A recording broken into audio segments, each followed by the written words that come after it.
Hi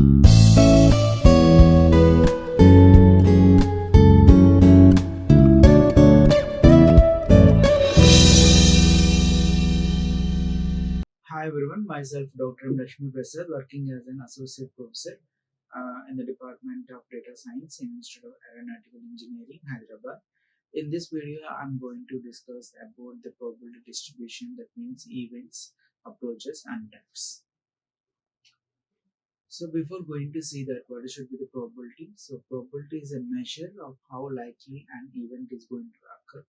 For example, today there is a 60% chance of rain. So the odds of winning the lottery are million to one. And what are some of the examples you can think of, you can able to do that. So the probability is that measure, so how likely an event is going to be occur. For example, today there is a 60% chance of rain, and the odds of winning the lottery are going to be million to one. So normally these probabilities should be written as in the fractions of 0 to 1, or it may be in the decimals 0 to 1, or percentage from 0 to 100. So normally many of the probabilities are going to be taken, and most of the probabilities should be in the form of fractions only. So that is from 0 to 1, or it may be in the form of decimals 0 to 1, or it may be percentages. Suppose if I'm going to roll a coin, so what is the probability of obtaining head? So in this one, I'm going to, what is the probability of getting head is, so out of two events, so I can able to get only one. So right, so 1 by 2, that should be 0.5. What is the probability of getting tail? So that should be 0.5 only. Suppose if I'm going to roll two coins, so two heads I'm going to get, so one head, one tail, and one tail on the head, and both are tails. So if I'm going to roll two coins, so first and second one, so what is the probability? So totally four events. So the probability of obtaining two heads, so that should be 1 by 4, that is 0.25. Probability of obtaining two, at least one head, so that should be defined as 1 by 4 plus 1 by 4, that is 2 by 4, that should be 1 by 2. Probability of getting two heads, 1 by 4.25. So like this, all the probability value should be lies in between 0 to 1 only. Decimals also from 0 to 1, and percentages 0 percentage to the 100 percentage. If an event certain to happen, then probability of the event is either 1 or it should be 100%. If the event never happened, then the probability of the event should be treated as 0 or 0%. Suppose if the event is just likely to happen as not to happen, then the probability of the event should be 0.05, that should be 50%. So if there's something, if an event is certain to happen, right? Suppose tossing a coin, then the probability of the event is 1 or 100%. And if an event is never happened, then the probability is 0%. And if the event is just likely to happen, not to happen, and the probability should be treated as 0.5, that should be 50%. So we are going to have some of the options. So impossible, 0, and equal chances, 0.5, and certain means 1%. So here I'm going to consider an example. So when a meteorologist states the chance of rain is 50%, and this meteorologist is also going to say that there is equally likely to rain or not to rain. So if the chance of rain rises to 80%, then it's most likely to rain. If the chance drops to 20%, then it may rain, but should be probably will not be rain. So when an meteorologists are going to say states that the chance of rain is 50%. So then he is saying that it should be equally like to rain. Suppose if the chance of rain is greater than 80%, then it is most likely to rain. And if it is less than this, then I can able to say that there should not be rain. And whenever some events will never happen and the probability should be 0%. And what are the events that should be certain to happen and have probability of 100%? And what are some of the events that you should have equal chances happening of probability should be 50%. So the probability of the event can be written as the probability of event. So number of ways that event can occur by the total number of outcomes. Okay. So suppose I'm going to define x is the number of two heads. So by tossing a two coin, so x should be the number of two heads. What is the probability of getting this? So one coin is going to one head and the other coin also get one head. So in this one, so the total possible outcomes will be both will be heads, one head and the tail. First one should be head and the tail, and both should be the tails. Right? So possible outcomes is 4. So x is the event. What is that event? The possible of getting two heads. So what is the option? So 1 by 4. So then probability of x can be defined as p of x is equal to 1 by 4. And some other ways I can also be expressed as the number of ways the event occurred by the total number of outcomes. So the outcome is nothing but the possible result of the probability experiment. Okay, so the outcome should be the possible result of the probability experiment. Suppose if I'm going to roll a cube, right, and then what are the possible outcomes? So one time it should be 1, 2, 3, 4, 5, 6.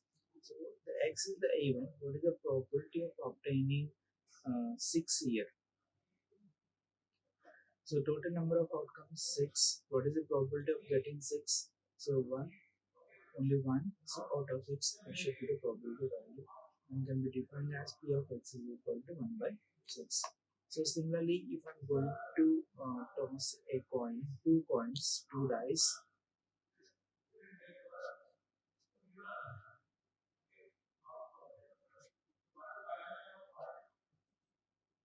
okay, one is going to have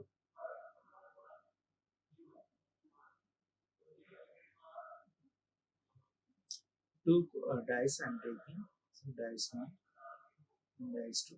So the x is an event of getting 4. So what is the probability of getting value 4? And what is the probability of x value? So for that, what are the options we have is that, so first dice 2 and second dice 2. So first dice 1, 3, 3, 1, 2, 2. So these are the four outcomes I can possible ways I can able to get. So the probability of obtaining 1 should be 1 by 6, and similarly the probability of getting is 1 by 6. So totally I'm going to get 4 outcomes here. So 4 by 6 plus 4 by 6, that should be 8 by 6.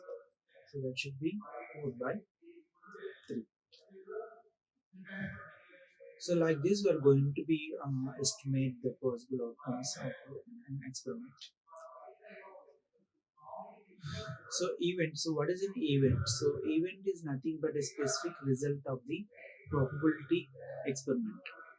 Okay. So event is nothing but a specific result of the probability experiment. So when I'm going to roll a cube, the event of rolling an even number is 3. So how can I able to roll? So what is that options we have? Then that should be treated as an event. So event is nothing but the specific result of the probability experiment. So the probability of the event should be defined as the number of ways the event occurs by total number of outcomes. And what is the probability of getting heads on flipping a coin? So the number of ways should be 1, so head on 1.1, and the total outcomes 2. So 2 sides on the group, that should be 2. And the probability of getting heads, just now what I said, should be 1 by 2, that should be 0.5. And suppose if I'm going to expand another point, so the Lawrence is the captain of his track team, and the team is going to decide on colors, and all 8 colors, or all 8 members wrote their chance to down to equal size cards, and the Lawrence pick up only one card at random. So what is the probability that he will pick up blue? Okay, so the totally we are going to have 8 cards. So blue, yellow, red, green, blue like this. And what is the probability of obtaining the blue card? So totally how many blue cards we are having? 3. So total cards 8. So totally I'm going to get 3 by 8. So that should be 0.35. And then probability of obtaining is that that's 7.5%. So like this we're going to be to do the calculations for obtaining the probability of any event. So let's take, so we're going to roll a number cube. So what is the probability of obtaining an odd number? So what is the probability of obtaining an odd number? So totally we're going to have 135. Out of the total number is 6. So 3 by 6, that should be 1 by 2. Then it should be 0.5. Similarly, what is the probability of getting a number that should be greater than 5? So that should be only 6. So total number of events are 6. So 1 by 6, that should be 0.166. That should be 16%. And like this, we are going to be estimate this probability value for any kind of event. So what is the probability actually means that? So probability is nothing but the chance that something will happen. Then how likely that something even will happen is nothing but the probability. So sometimes you can able to measure the probability with a number like 10% of rain, or you can able to use the words such as impossible, likely, possible, equal chance, likely, and certain. So it is likely to rain tomorrow. That means so impossible I can able to state, or I can able to change 50-50 chance. So it should be most likely certain to happen. So some of the events I'm going to define like exhaustive events, favorable events, and mutual exclusive events. So exhaustive events is nothing but the total number of all possible elementary outcomes in a single experiment is known as exhaustive events, right? And in other words, a set is said to be exhaustive whenever no other possibility exists. So the total number of possible elementary outcomes is that it should be an exhaustive event. So the total number of possible elementary outcomes in a random experiment should be treated as exhaustive event. And favorable events is nothing but, so these are the elementary outcomes, so which is going to be entitled or favor the happening of event is favorable events. That means the outcome which should be help in the occurrence of the event. And mutually exclusive events means, so the events are said to be mutually exclusive if the occurrence of event totally prevent the occurrence of all other events in the train. In other words, the two events cannot be occur simultaneously. So the events will be classified 3 types like exhaustive events, favorable events, and mutually exclusive events. So exhaustive means that so the total number of all possible elementary outcomes in a random experiment should be treated as exhaustive. Favorable means that it should be going to be entailed, or it should be a favor that is going to be happening in the event. So example, the outcome in which are going to be help in occurrence of the event. And mutual exclusive means that so if an occurrence of one event prevents the occurrence of other event in the trial, then both events cannot be occur simultaneously, right? So that should be treated as mutually exclusive events. And next one is likely, equally likely, or equally probable events. So the outcomes are said to be equally likely. So if there is no reason to expect on one outcome to occur in the presence of another. And complementary events means that so let E denote the occurrence of event, and the complement of E denotes the non-occurrence of event. So the complement of E is going to be denoted by E dash. Independent events means The two events are said to be independent in the series of trials if the outcome of one event does not affect the outcome of the other event. So equally likely means so the outcome is if there is no reason to expect one outcome to occur in preference to the other. Complementary means so it should be for X is the occurrence of the event and non-occurrence of the event should be treated as the complementary events. Independent event is nothing but so if one event does not affect the outcome of another event and vice versa, then it should be treated as the independent event. So, what are the various measurements of the probability? So, there are three approaches that we have been able to construct and measure probability here. So, first one is the classical approach, frequency approach, and axiomatic approach. So, these three will be the three types of measurements approaches that we've been able to perform in probability.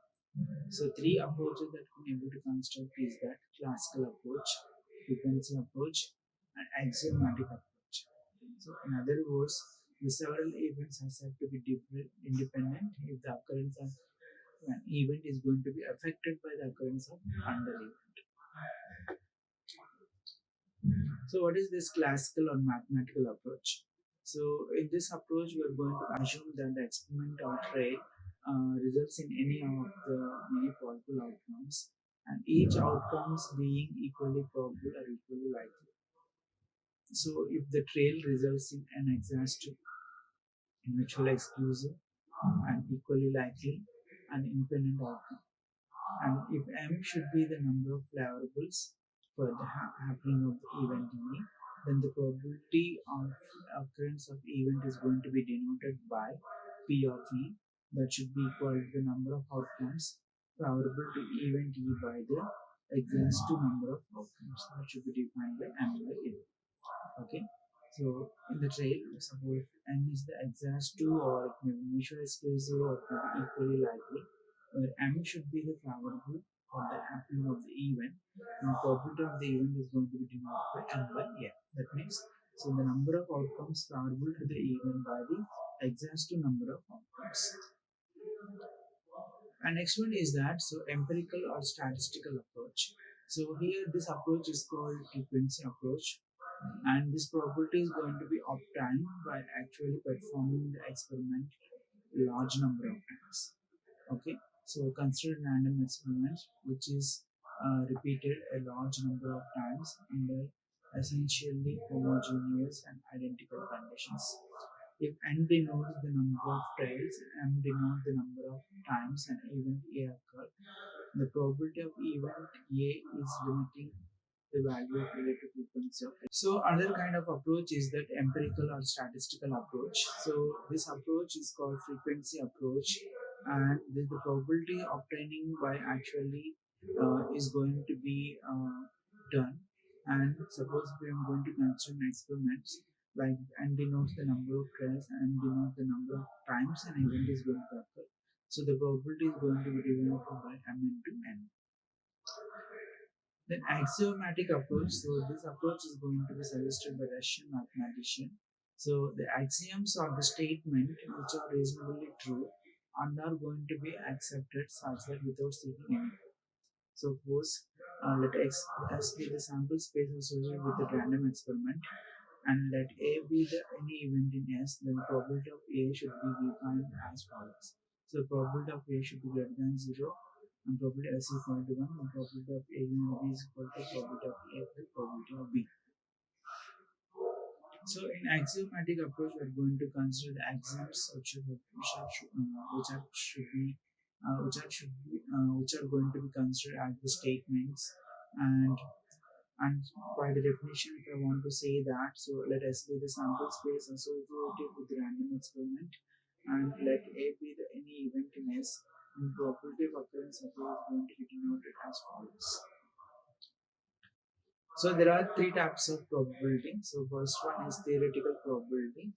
So what is this theoretical probability? For theoretical reasons, we assume that all and possible outcomes of particular experiments are equally likely and then we can able to assign the probability of each possible outcome. So theoretical probability of rolling 3 on the regular 6 is that 1 by 6. So theoretical probability means that for all the theoretical reasons, we are going able to assume that there are n possible outcomes of a particular experiment, and we are going to assign the probability of each possible outcome. So what is the probability of rolling the dice of getting 5? So out of 6 events, only one 5 is there. So 1 by 6. So there is the probability of getting that. And next one is relative frequency and interpretation of the probability. So what is this relative frequency or interpretation of the probability?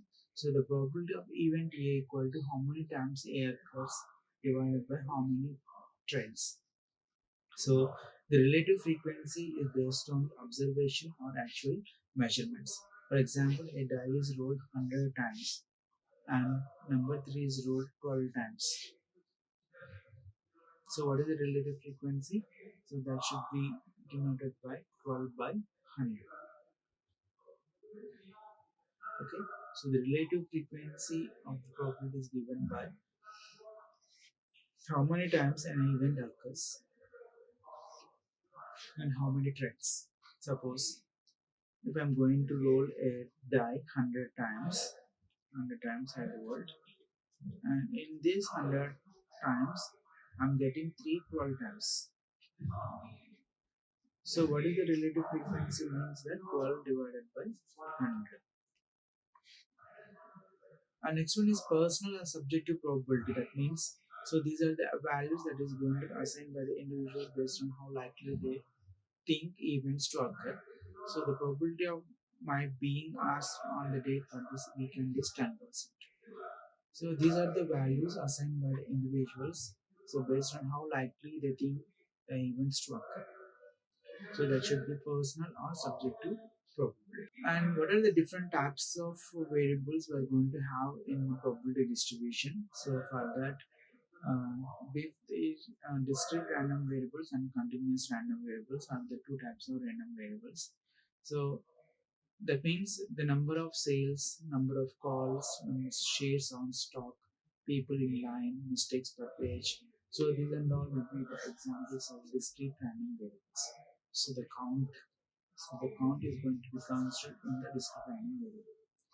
Whereas in continuous random variable, so in this one, we have some measurements here.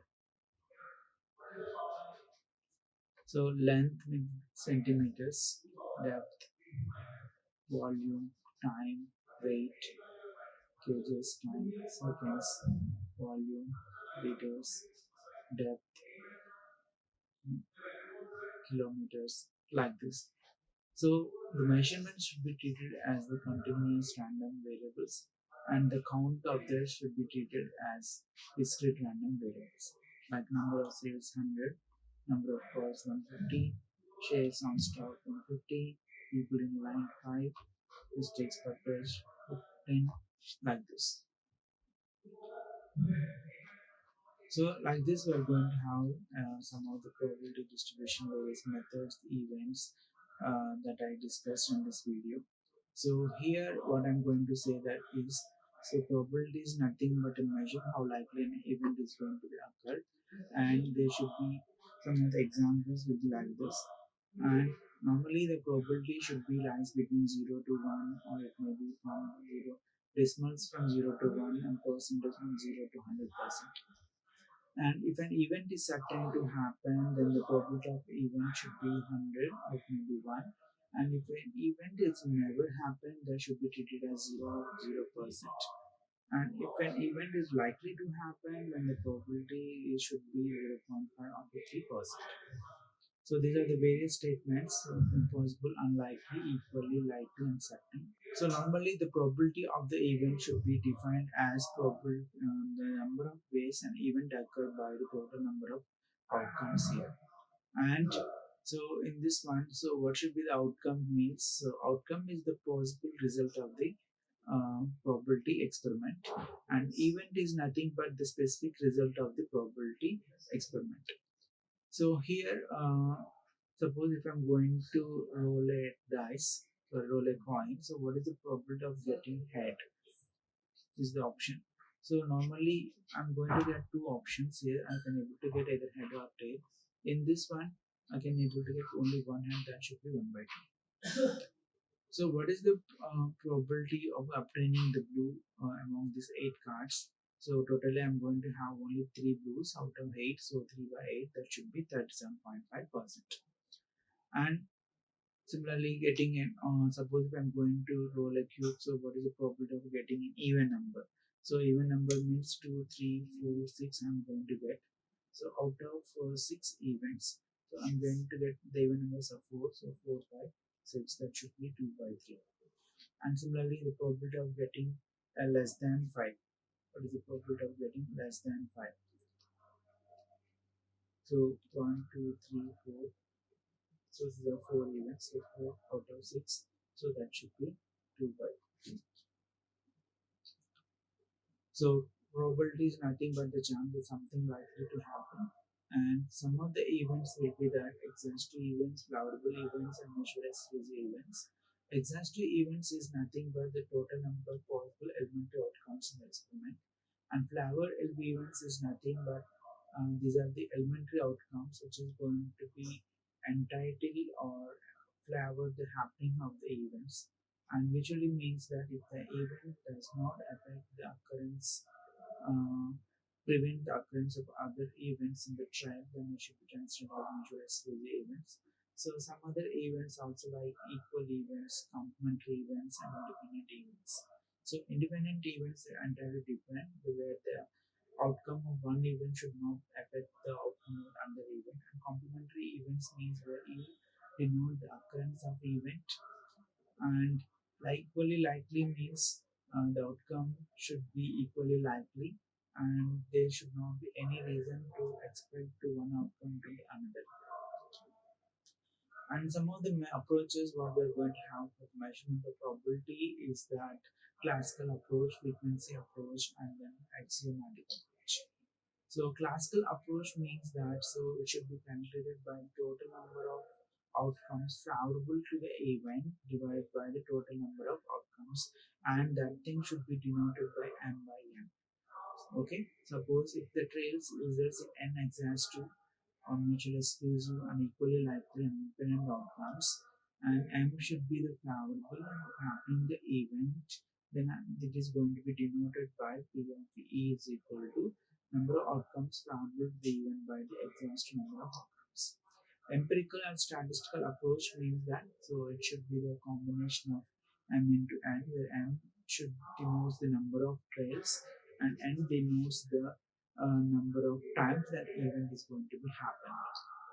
An axiomatic approach means where the axioms or the statements which should be reasonably true, and is according to the definition what I can able to say that where let S be the sample space associated with random experiment, and let A be any event, and the probability of A should be given by the probability of occurrence of A, and P of A should be 0, and P of S is equal to 1, and P of A union B is equal to P of A plus P of B.